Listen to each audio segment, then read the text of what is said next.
शिवपूर्व काळात इस्लामी आक्रमणाचे नवनवीन प्रकार अवलंबले होते. त्यामुळे हिंदू म्हणून जगण्यासाठी अनेक संकटांना सामोरे जावे लागत होते. अशा काळात शहाजीराजे भोसले आणि राजमाता जिजाऊ यांच्या मार्गदर्शनाखाली छत्रपती शिवाजी महाराजांनी हिंदवी स्वराज्य निर्माण केले.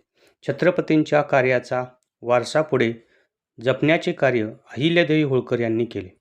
योग्य शासक, संघटक, न्यायदानात चोखपणा, दानशूर, शिवभक्त अशा विविध गुणांबरोबरच संपूर्ण भारतभर त्यांनी बांधलेल्या विहिरी, घाट, मंदिरे, पाणपोई, धर्मशाळा आजही त्यांच्या दूरदृष्टीची साक्ष देतात.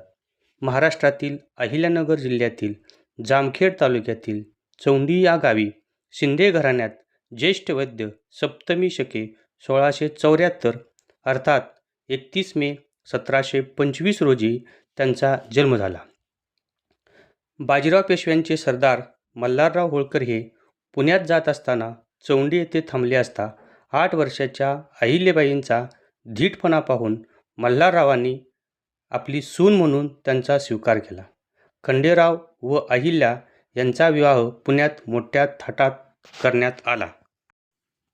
पंढरपूरमध्ये वारकऱ्यांच्या सोयीकरता अहिल्यादेवी यांनी 1768 मध्ये चंद्रभागेच्या तीरावर भव्य वाडा बांधला.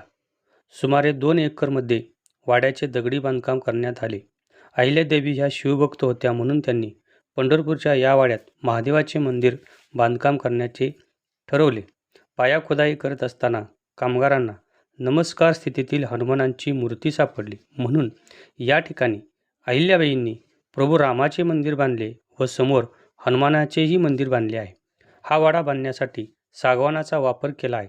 सदर सागवान मध्य प्रदेशातून तापी नदीतून अरबी समुद्रात व नंतर रत्नागिरीहून पंढरपूरकडे हत्तीने आणण्यात आले. या वाड्याबरोबरच सभामंडप, धर्मशाळाही बांधल्या. तसेच मंदिराला चांदीची भांडी दिली. वयाच्या 28व्या वर्षी वैद्यत्वाला सामोरे जावे लागले. सासरे मल्हारराव यांनी प्रजाहितासाठी सती जाऊन दिले नाही. प्रजा सुखे सुखम राज्ञ प्रजा ना तू हिते हितम अर्थात प्रजेच्या सुखातच राजाचे सुख आहे व प्रजेच्या हितातच त्याला स्वहित दिसले पाहिजे.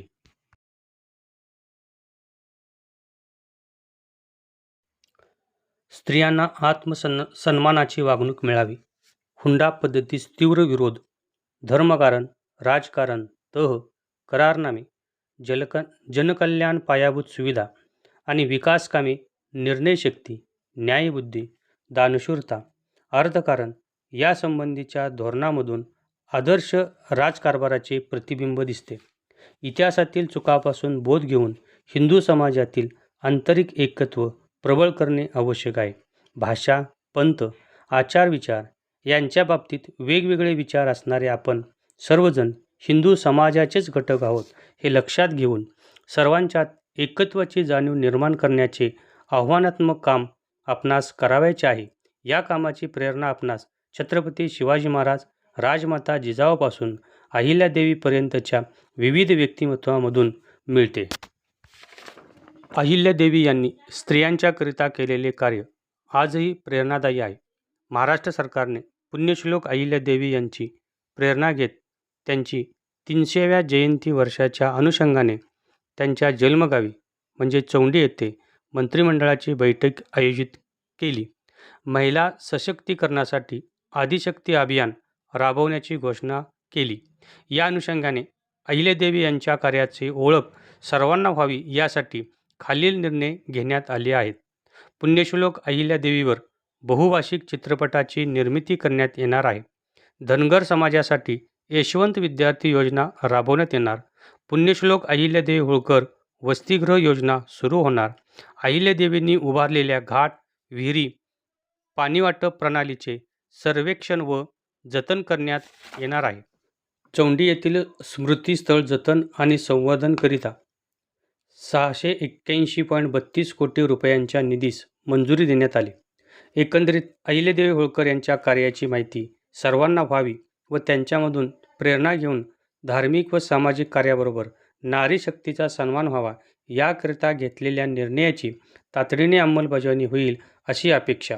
पुण्यश्लोक अहिल्यादेवी होळकर यांच्या पवित्र स्मृतीस अखिल भारतीय राष्ट्रीय शैक्षिक महासंघ संलग्न महाराष्ट्र राज्य शिक्षक परिषदेच्या वतीनं मी राजेंद्र सूर्यवंशी राज्यकोषाध्यक्ष विनम्र अभिवादन करतो.